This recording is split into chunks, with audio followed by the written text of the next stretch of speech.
Hey guys, in this video I will show you how you can fix Roblox is not launching on PC.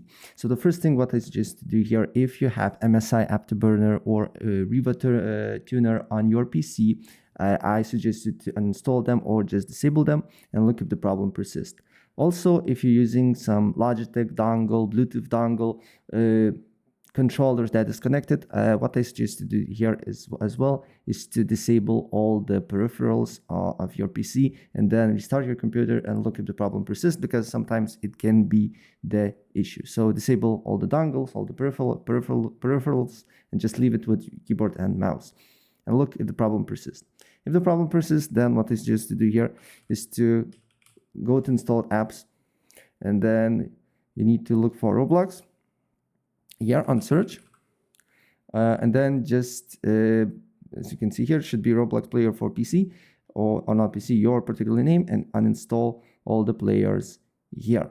And then you just need to open up browser, go to roblox.com, log into your account, then press on the experience, it really doesn't matter which one, press play button, and then you should get a thing that you just need to download a client, download it, and then look if the problem persists.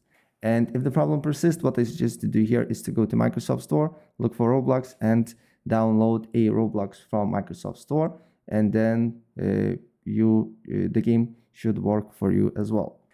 And still, if this did not work, then what I suggest to do here, or if you don't want Windows version of Roblox, you can open a browser. Then you just need to look for Roblox Player exe.net, and then you just need to download Roblox for Windows or other platforms here.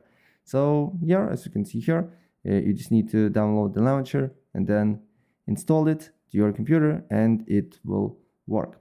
So yeah, that's basically it. If I help you out, please press like button and subscribe for more. Take care. Bye.